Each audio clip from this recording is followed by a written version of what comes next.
दोस्तों सबसे पहले तो मुंबई की सड़कों पर धूल खाती इस जबरदस्त कार को देखिए। इस कार की फ्यूचरिस्टिक डिजाइन हम सभी को अट्रैक्ट करती है। आपको जानकर हैरानी होगी कि कबाड़ बन चुकी इस कार की कीमत एक समय पर 2 करोड़ रुपए हुआ करती थी। इस कार को दिलीप छाबरिया ने बनाया था, जो भारत के टॉप कार डिजाइनर कहे जाते हैं, लेकिन फिलहाल वो अपनी लाइफ जेल के सलाखों के पीछे काट रहे हैं।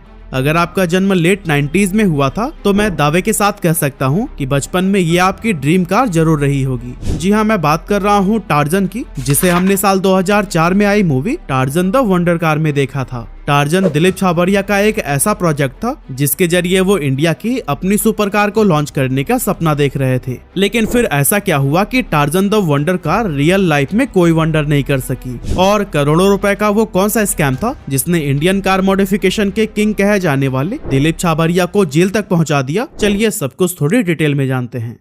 तो दोस्तों हमारी कहानी शुरू होती है 1983 से, जब दिलीप छाबरिया के हाथ एक कार मैगजीन लगती है। इसमें छपी एक एडवर्टीजमेंट को देखकर वो कार डिजाइनर बनने का फैसला ले लेते हैं। उसी साल वो डिजाइनिंग की डिग्री लेने के लिए कैलिफोर्निया के art centre college of design चले जाते हैं, और अपनी ग्रेजुएशन कंप्लीट करने के बाद दिलीप कुछ समय तक जनरल मोटर्स में काम करते हैं, और फिर भारत आकर अपनी खुद की कंपनी डीसी डिजाइन्स की शुरुआत कर देते हैं।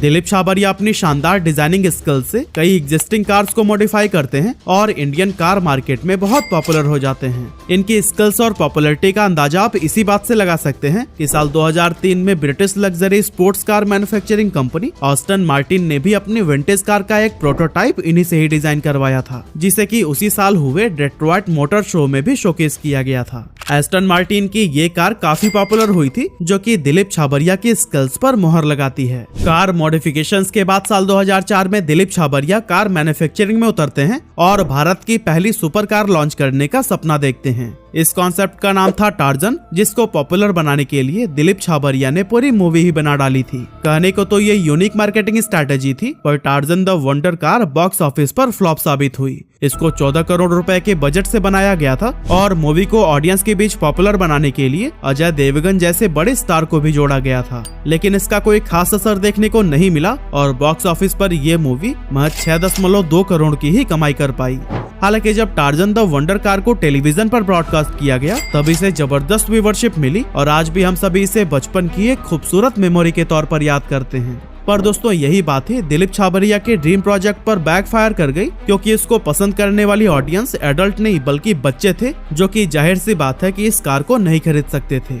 हालांकि कुछ एडल्ट्स इस कार को जरूर खरीदना चाहते थे, पर जब इसे लॉन्च किया गया तब इसकी प्राइस सुनकर उन्होंने भी अपना मन बदल लिया। दिलीप छाबरिया को लगता था कि टार्जन की इतनी हाइप बनने के बाद हजारों लोग इसे मुंह मांगी कीमत पर खरीदना चाहेंगे, और यही सोचते हुए उन्होंने इसकी कीमत 2 करोड़ रुपए रख दी। टार्जन को भारत की पहली सुपर कार के तौर पर प्रेजेंट किया जा रहा था, पर मजे की बात तो ये थी कि ये कार 2002 में लॉन्च हुई डीसी इन्फिडेल का मॉडिफिकेशन मात्र थी, जिसे कि दिलीप छाबरिया ने ही डिजाइन किया था। और हाँ, क्या आपको पता है डीसी इन्फिडेल भी ओरिजिनल कार नहीं थी, बल्कि ये टोयोटा MR2 की एक मॉडिफाइड वर्जन थी। आसान शब्दों में कहूँ तो दिलीप छाबरिया एक फेक हाइप बनाकर मॉडिफाइड कार को ओरिजिनल बता रहे थे और इसे सुपर हाई मार्जिन पर बेचना चाहते थे। 2 करोड़ की कीमत उस टाइम की टॉप सुपर कार से भी ज्यादा थी, और टार्जन इस कीमत को कहीं से भी जस्टिफाई नहीं करती थी। नतीजा ये हुआ कि लॉन्च के काफी समय बाद तक उनकी एक भी कार नहीं बिकी, जिसके बाद से उन्हें इसे 80% का डिस्काउंट देकर 55 लाख में लिस्ट करना पड़ गया। मगर इतने हैवी डिस्काउंट के बावजूद वो सिर्फ एक कार ही बेच पाए, और वो एक कार भी पिछले 20 सालों में 6 ऑनर्स बदल चुकी है। आखिरकार इसके 6th ऑनर ने इसे आगे बेचने की बजाय मुंबई की सड़कों पर धूल खाने के लिए छोड़ दिया, और इंडिया की पहली सुपर कार का सपना देख रही टार्जन आज गुमनाम पड़ी हुई है। अब torsion the wonder car television पर तो सुपरहिट साबित हुई, पर इस मूवी में भी एक बड़ा स्कैम सामने आया। एक्चुअली इस मूवी की पूरी स्क्रिप्ट 1983 में आई हॉलीवुड मूवी क्रिस्टीन की कॉपी थी, और इसे बस थोड़ा बहुत बॉलीवुड तड़का डालकर रिलीज कर दिया गया था। टार्जन के कई सारे सीन्स तो 1971 की मूवी ड्यूल से भी काफी ज्यादा मैच करते थे, और इन्हीं सभी रीजंस की वजह से दिलीप छाबरिया और टार्जन को काफी क्रिटिसाइज किया गया, जिसका सीधा असर टार्जन की सेल पर देखने को मिला। हालांकि इस नेगेटिव पब्लिसिटी ने भी दिलीप छाबरिया के लिए एक नई अपॉर्चुनिटी के दरवाजे खोल दिए, और बड़े बड़े सेलिब्रिटीज उनसे अपनी कार और वैनिटी वैन को मॉडिफाई कराने के लिए कॉन्टेक्ट करने लगे। डीसी डिजाइन्स अब भारत में कार मॉडिफिकेशन के लिए एक जाना माना नाम बन गया, और इन्होंने कई सारे बड़े लोगों के साथ भी काम किया। एग्जाम्पल के लिए एक टाइम पर शाहरुख खान की वैनिटी वैन भी दिलीप छाबरिया ने ही डिजाइन की थी। और दोस्तों जाने माने डायरेक्टर्स अपनी मूवीज के लिए यूनिक कार डिजाइन को लेकर भी इन्हीं के पास आ रहे थे। अब दोस्तों कार डिजाइन करना और उसको मैन्युफैक्चर करना दो अलग अलग चीजें होती हैं और जरूरी नहीं है कि किसी एक इंसान के अंदर ही इन दोनों चीजों में एक्सपर्टाइज मौजूद हो। पर दोस्तों दिलीप छाबरिया इस बात को समझने के लिए तैयार ही नहीं थे और दोस्तों डीसी अवंती उनकी इसी जिद का बाई प्रोडक्ट थी। इस कार के कॉन्सेप्ट को 2012 में पब्लिक किया गया और डीसी अवंती को भारत की पहली स्पोर्ट्स कार के तौर पर प्रेजेंट किया गया।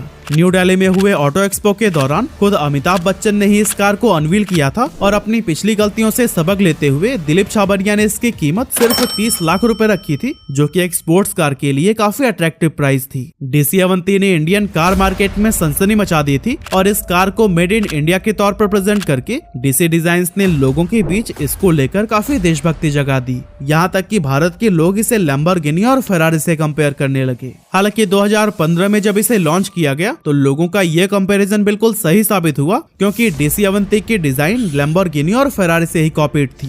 इसमें रेनॉल्ट का इंजन लगा हुआ था और फ्यूल टैंक भी फॉरेन कंपनी से ही खरीदा गया था। आसान शब्दों में कहूँ तो इस कार के नाम के अलावा मेड इन इंडिया जैसा कुछ भी नहीं था। डीसी अवंती 0 to 100 किलोमीटर की स्पीड 7.5 सेकेंड्स में अचीव करती थी, जो कि एक स्पोर्ट्स कार के लिए काफी नॉर्मल सी स्पीड थी। और अगर बात करें इसकी बिल्ड क्वालिटी की तो इस कार के अंदर बिल्ड और क्वालिटी दोनों की ही कमी थी। इसकी पूरी बॉडी को फाइबर से बनाया गया था और ये इतनी नाजुक थी कि इसको सेफ्टी रेटिंग देना भी मजाक सा लगता है। और दोस्तों पता है, अगर ये आज लॉन्च होती ना तो शायद इसे सेफ्टी रीजंस की वजह से मार्केट में उतरने ही नहीं दिया जाता। अब दोस्तों हम इंडियन सिर्फ उसी कार को लेना पसंद करते हैं जिसके शोरूम और सर्विस सेंटर्स हमारी रीच में होते हैं, क्योंकि ये कार हमारे लिए काफी बड़ी इन्वेस्टमेंट होती है। लेकिन डीसी अवंती के पास न तो कोई शोरूम्स थे और न ही कोई सर्विस सेंटर नेटवर्क। ऊपर से इसे डेली यूजेस को ध्यान में रखकर तो बनाया ही नहीं गया था। इसमें सिर्फ 2 लोगों के बैठने की जगह थी और सामान रखने के लिए तो एक छोटा सा कंपार्टमेंट तक नहीं दिया गया था।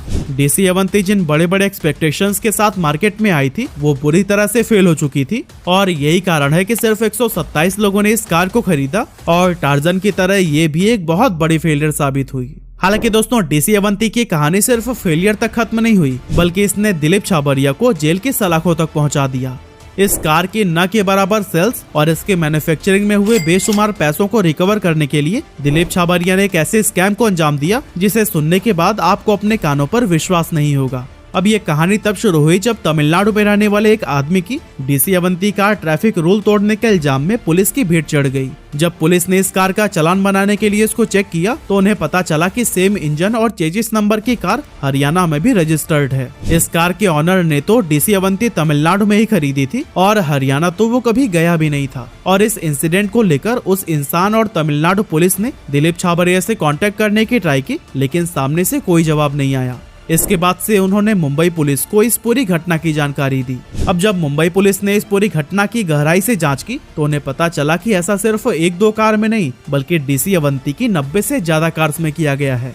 दिलीप छाबरिया की कंपनी ने सेम चेसिस नंबर और इंजन नंबर को रजिस्टर करके अलग अलग NBFCs से कार लोन उठाए थे और फिर उन कार्स को थर्ड पार्टी में बेच दिया। ऐसी एक कार के लिए 42 लाख रुपए का लोन उठाया गया था, जिसे कि कभी भी बैंक को वापस किया ही नहीं गया।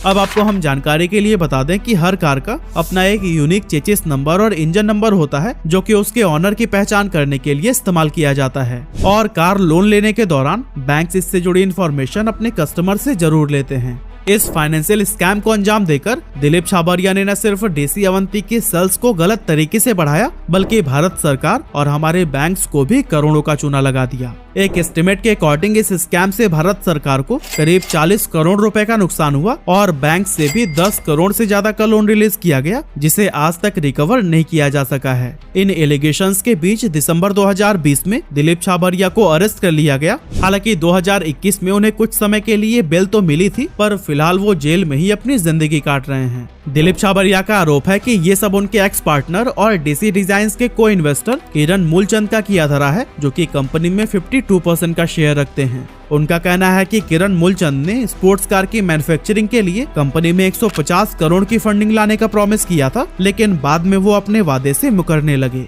साथ ही डुप्लीकेट चेसिस नंबर और इंजन नंबर का ये पूरा स्कैम भी किरण मूलचंद और डीसी डिजाइन के CFO अफाक सईद का करा धरा है, जिसके लिए दिलीप छाबरिया को फंसाया जा रहा है। लेकिन दोस्तों इसी बीच फेमस कॉमेडियन कपिल शर्मा ने भी दिलीप छाबरिया के खिलाफ एक FIR दर्ज कराई थी कपिल के अकॉर्डिंग उन्होंने डीसी डिजाइन को अपने लिए एक शानदार वैनिटी वैन का ऑर्डर दिया था, जिसके लिए उन्हें 5.7 करोड़ की पेमेंट भी की गई थी। लेकिन काफी टाइम बीत जाने के बाद भी उन्हें कोई अपडेट नहीं दी गई और उनके पैसे भी वापस नहीं किए जा रहे हैं। और दोस्तों, इतनी सारी कंट्रोवर्सीज के बीच 2020 में डीसी अवंती को डिसकंटिन्यू कर दिया गया था और आज ये सुपर कार इतिहास का हिस्सा बन चुकी है। अब दिलीप छाबरिया की ये स्कैम कितनी गहरी जाती है और इसका अंजाम क्या होता है, ये तो वक्त ही बताएगा। लेकिन पर्सनली डीसी अवंती आपको कैसी लगती है और torsion the wonder car movie आपने देखी है कि नहीं? अपना जवाब हमें कमेंट करके जरूर बताइएगा।